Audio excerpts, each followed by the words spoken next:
El Dr. Werner Hüsemann es graduado de Medicina de la Universidad de Freiburg, Alemania. Realizó entrenamiento de posgrado en el Departamento de Patología en la Universidad de Freiburg y Erlangen, Alemania, donde realizó su residencia médica. Se ha desempeñado como asistente en el Departamento de Otorrinolaringología de la Universidad de Erlangen, Alemania, subjefe del Departamento de Otorrinolaringología en la Universidad de Regensburg, Alemania, y vicepresidente de la Sociedad Alemana de Otorrinolaringología y Cirugía de Cabeza y Cuello.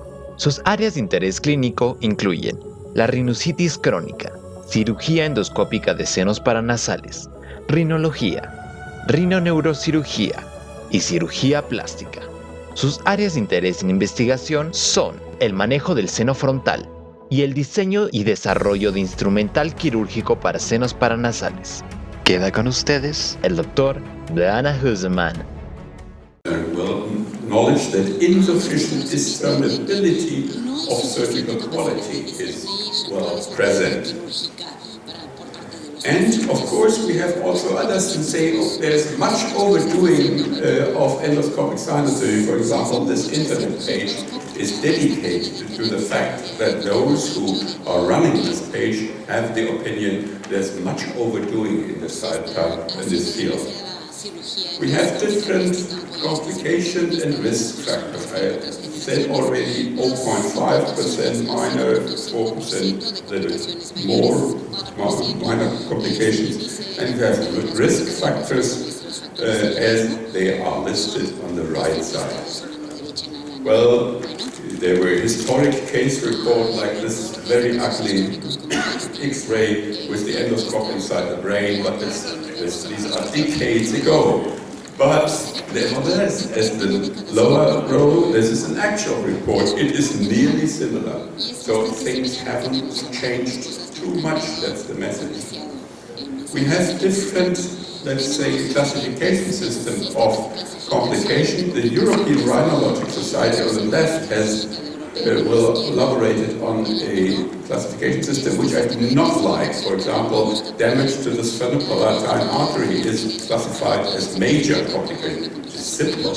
Everybody should be familiar with treating sphenopalatine artery bleeding. That's mandatory, otherwise you should not enter the operative theater.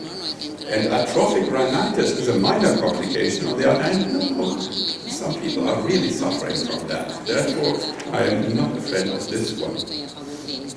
Medical legal problems may arise out of timing of surgery. For example, this lady went to court because the doctor did several trials of conservative therapy. At the end, she had a polyangiitis, and at court they were fighting for the fact that he had a strange neo-osteum, upper right side. And this strange, atypical neo-osteum of the maxillaris should have called the doctor to do more than just ordering nose drops. I'm not convinced by this. But I just give you an impression of what happens. You have a lot of argumentation. So to say, I'm not convinced. Second is this, for example, here somebody was very keen to perform transpterygoidal surgery for this lady which had minor mucosal reaction in some lateral recess of this sphenoid sinus. He did several fancy things, but later on she had neuralgia.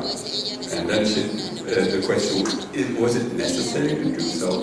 And was it necessary to do this in this extent? Do we play with patients or not? And that was the argumentation in court. And personally, I think this is a critical case because, we might try this type of surgery, but on a conservative measure in this type of patients. This I have already mentioned. This was the barosinusitis or aerosinusitis in a flight attendant where somebody had just done a type 1 procedure for the sinus, which is really wrong. Because when you have a barosinusitis of the frontal sinus, you should do more than type 1, according to my personal belief. It's another case transferred to court where somebody had just some pain in the nose, and as you can see on the right side, he had septal deviation, and just upwards to the septal deviation there was a carcinoma. But he didn't realize it because he took the endoscope and just passed inferiorly to the septal deviation. He missed the diagnosis of this carcinoma for several months. And at the end, the patient has to be subjected to ablatio nasi, and then, of course, he went to court. Because he said, I was there for 6 months in the office, and he did not realize that I had a problem up there. This is a critical case. Here again, this is one of the latest ones, I think 3 weeks ago. The other one is the patient pre-operatively, and then he had been subjected to major sinus surgery. Please notice they have perforated the skull base in the posterior asthenoid on the right side. Please notice on the other hand, just upwards, second from left, there you see he had a small malformation. The olfactory fossa is, well, they have side differences, and one of those is very wide and one is very narrow. And the perforation occurred nearby, and in the operative report that was reading, oh, this was a strange tissue up there, and so on and so on. Here the question is, shouldn't have the surgeon realized that there is some side difference and tissue difference, and should he have taken this in special account and mentioned it in the operative report that he has noticed this problem? This is the thing which is discussed there. Of course, this is very interesting. Some person in a small hospital has been subjected to surgery, and then later he gets headache. And then they transfer him to a neurosurgical department in another hospital. But here the problem is that the radiologist took the photograph or the CT scan and did not exactly go to the telephone and tell the people there is a big problem, not a small one. And then he was sent with information loss to the next hospital. They did not know. And the neurosurgeon up there made the second mistake, because when he gets a patient having been subjected to near skull base surgery 2 days ago, having problems, then he should immediately think about some damage to the skull base. But he didn't, and then diagnosis was delayed for about 10 days. And this had quite significant problems for the patient as a consequence, and this was discussed.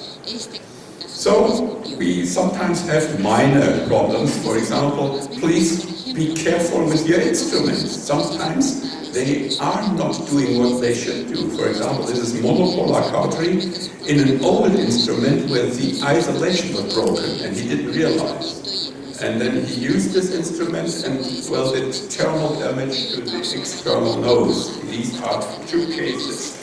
So the responsibility is on the side of the surgeon to care for his instrument, of course. This is, I have a series of absurd complications. For example, this one is my most severe one. Somebody has done frontal sinus surgery to a patient and does referencing with this instrument for the navigation system. And in the moment when he does referencing, the patient waits a little bit and makes a movement, sudden movement when he's concentrating on the screen. And then he has perforated the carotid artery. So it's the most strange type of complication you can think of. I have even 2 more of that. For example, one where the husband of the female chief of the Department of Anesthesiology was operated on, and she did anesthesia, and he died by massive bleeding. And while she was there doing anesthesia, you can't think of these kind of complications. We have ridiculous complications. For example, doing total injury to the optic globe here. And there is even one more perforation of the clivus with an ordinary instrument. I cannot think about this. And this, of course, is not a simple mistake. Here you have this feeding tube in some case where they have performed major surgery. But this is the most ridiculous case of the last years, where somebody has removed with a shaver a whole eye. Not just simple parts of a muscle, but just the whole eye was gone. And of course, he has to be accused in court, because there's no way around. So I just give you some example. This is literature. Even in minimum invasive procedure, there might be complications. On the left side, you see one of the drug-eluting systems, which are not anymore on the market. But simple things are again on the market, this perforation. Let's see what happens with this kind of instrument in the future. And on the right side, you see a very rare problem with ballooning. Big problem is usually many surgeons do not realize when they have caused the complication. That's my personal experience. They just do not think about it. And this leads to, well, time loss. We have just a short overview. That's quite often in recent times that people do too much inside the nose. And then you get this kind of empty noses here. There are different examples for this on this screen here. It is a matter of debate. You will find literature which tells you that total cutting out of inferior turbinates is, well, not causing problems. Personally, I think this is not true. Complete destruction of inferior turbinate is a wrongful act if you have no reasons for this. And there are black sheeps in our roads. For example, doing pan-sinus surgery to a lady with this CT scan on the left side is totally nonsense. And after she had this MRI in the middle, a few days after surgery, then he had the idea, oh, she has had it, I have to repeat surgery. Well, I have to repeat reimbursement. And then he had done a revisional surgery leading to these effects, which is much too much tissue loss, like it is shown on the right side. We have the mobile vertical lamella, which sometimes causes problems. Just this is not a thing you may be accused of, but you should try to avoid. We have the persistent integration. I have shown this slide yesterday already, where somebody has not addressed correctly all the cells and all, for example, the parts of a concha bullosa. Of course, we have this drying of the nose as a consequence of major surgery, but this is not a matter of debate, of course, not at all. I have seen by the years different types of foreign bodies left in place up to 4 years, where somebody has lost a cottonoid inside the nose, and the lady was suffering for years. She went to a psychiatrist because she said, my boyfriend always tells me I'm smelling and I cannot tolerate, and so on. And at the end, well, this case was transferred to court. And we have different types and consequences of orbital lacerations, as you see here. Usually an emphysema does not cause major problems, with the exception of infection, which might occur. Orbital hematoma is different. Paraffine granuloma should never occur anymore, because you should stay away from anything to put inside an operated nose which contains paraffine. And laceration of the infraorbital nerve, I mentioned it because sometimes the infraorbital nerve hangs down in the maxillary sinus, and then it might be lacerated. And see, please, we have a lot of these lesions of medial rectus muscle by the shaver, which is unfortunately not so uncommon. And please behave and care for what you're doing. This was a patient taking clopidogrel for hematologic problems, and then he was subjected to surgery. If it is elective surgery, please stay away in this patient and try to postpone this type of surgery. This person had bilateral orbital hematoma, which is very complicated, This is an interesting case where a patient had a hematoma which, well, came to life after 12 hours. Usually you think about orbital hematoma to arise either intraoperatively or in the recovery area when he gets a rise of blood pressure. Then these problems come. But here, this is an exception from the rule, and this is very important because nobody cared, because it was just good. It was just going home. And okay, you should please beware of protruding fat, like it is depicted on the left and on the right. This is very easy in the slides, but please imagine if mucosal swelling is going around these areas. Then it is less well to be detected preoperatively, and there are characteristics, there are certain types of dehiscences inside. What to do when you have major orbital hematoma? Down here, I must admit, it's a case of myself. I've performed a major surgery in a patient who had a bone disease up there, fibrous dysplasia, and this is dangerous, and I drilled away quite a dome, and then I was not able to detect the ethmoid artery correctly, and then he got an orbital hematoma, and I did a lot of things as they are listed up there, and I'm lucky to tell you he had 100% no vision after surgery and after treatment, where he was cured completely by doing all this in combination. And then I was lucky to tell you that it worked, and you should have this kind of algorithms. You should know what to do, because when it happens, you should not have time lost to look for books or something like that. You should then know how to behave and what to do. And in medical legal terms, please write it down, because other people will read all the papers later. So this is very important.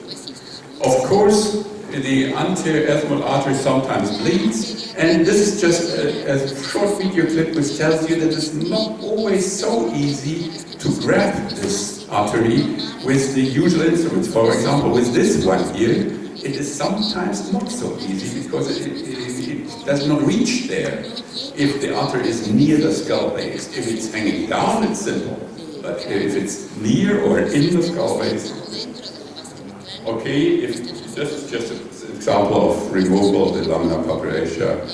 And you should be familiar with lateral cantotomy in inferior cantilever. Please, not only lateral cantotomy. Lateral cantotomy is only partially effective. You need inferior cantolysis to be effective.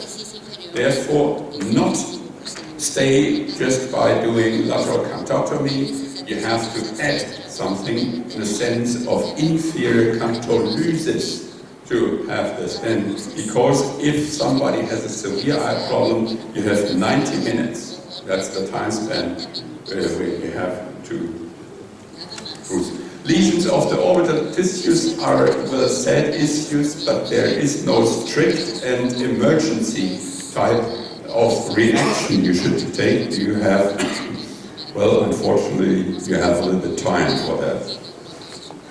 You should look for imaging and look for the ophthalmologic consultation. The laceration of the nasolacrimal duct is quite often performed inadvertently. It's like inadvertent daguerreocysterinostomy, and only a part, something around 10%, will get symptoms later on. Many of those just have problems when they sneeze, they get air out of the puncta. That's a little bit annoying, but there's nothing, no major complication.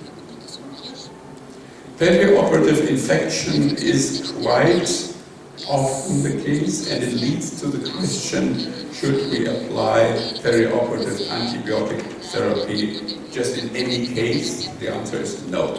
There's no need to put any patient which is subjected to surgery on an antibiotic regimen, and there's, well, there are references in literature. And of course, these are very interesting stories to any of this slide. For example, down there on the right, this was an old man falling from an apple tree in the evening, and he by the time slowly got blind. And then an older resident, senior resident, performed decompression of the optic nerve, but he missed the nerve. He just looked for the maxillary nerve, which was bulging too. And when he decompressed this completely, he ended up in the governor's sinus. And then massive bleeding occurred, and he was not able to cope with this, and that's the reason why we have this specimen up there. On the right, on the left side, you see somebody clearly punching down the carotid artery in an old man who had only minor sinusitis. So, and up there on the right side, you see something very strange. Somebody had sphenopalatine artery bleeding, and they tried to care for that, and they were not able. And after the second revision surgery, they decided to do embolization of the maxillary artery, but embolization went wrong, as you can see on the inferior side. And then the patient went to court telling that anybody should be able to care for bleeding in a regular way of postoperative sphenopalatine artery bleeding, and that was the discussion. You should have a treatment algorithm if the carotid artery is well distracted. You should of course call for help and so on. You should know, you have looked for that the carotid artery in the sphenoid sinus has an average thickness of its wall of something around 1 millimeter. And that's not much. We had, well, for some time played with a model to train team cooperation in the case that when this blowout of carotid arteries will come to life. Here we have a lot of skull-based lacerations, different types in patients. Well, sometimes it happens, sometimes it is a sign of disorientation, and sometimes it is a wrongful act. Here you have a strange type of skull-based perforation leading to the so-called Mount Fuji sign, as you see it. That's a sign which is, well, calling for attention, because you have rapidly to remove this tension, because otherwise you get venous bleeding inside the brain as the brain is torn. Here it is very interesting to note if you have had problems with air inside the endocranium, then people should be advised how to behave in flying, because the air is expanding during the flight. And sometimes you might get problems out of this. This is for foreign patients who go back home with an airplane. And of course you should beware of meningoseals. This is a nice one, and should not punch down this meningocele, having the idea of a small mucocele. This is just a simple slit with a pinpointed instrument, which led to a problem at court which cost 2.3 million euros. And this was discussed, who should pay this. We should differentiate between simple skull-based damage on the left side and severe intracranial damage on the right side. Of course, this is necessary. And perhaps this is my most important slide. In my personal opinion, if you see something is going wrong during surgery, you should ask yourself, is there any chance that I had damaged the skull base? If you say, okay, perhaps, next question is, are you 100% sure that you can exclude intracranial manipulation with an instrument? I have several examples for the other way. So this is very important. If you say definitively no intracranial manipulation, then you have time, you close the defect, and you look for a postoperative imaging more or less on a regular way. If you cannot exclude intracranial manipulation with instruments, then you should immediately call for the imaging and ask for help if something is shown in this imaging. That's, in my opinion, very important, and quite often there is, let's say, misbehavior in this aspect. Of course, all of us know that those small skull-based defects, they are not always a wrongful act. This happens small. As long as you are not with an instrument intracranially, I would say this is not proof of having a wrongful act. Everybody should be familiar with treating these type of defects, and if they are smaller or equal to 5 millimeters, that's very simple, and if they are larger, well, then you should add something. This list is, okay, we'll not go to this, this takes too much time. Please do closure of these defects very carefully. Here you see something did not work. Please calculate shrinking of mucosa grafts of 30% into calculation when you try to look for that. And here you see these biggest complication, one of the latest ones. Here you see a piece of bone transferred intracranially, which is always a very bad sign.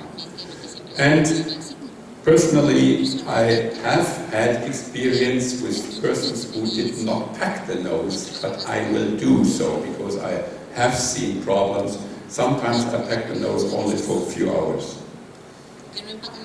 There are checklists, I will come to an end. There are checklists effective in prevention. They are told. There are new checklists, especially for sinus surgery, but I am the right fish. I do not want to have more checklists. I don't want to care for the patient and not for the paper. And it is not said that checklists are always effective. That's the message of this publication. Sometimes they are not effective. And there should be checklists for in your mind to look at the CT scan, which is just what here, and that's all what I want to say. Thank you very much.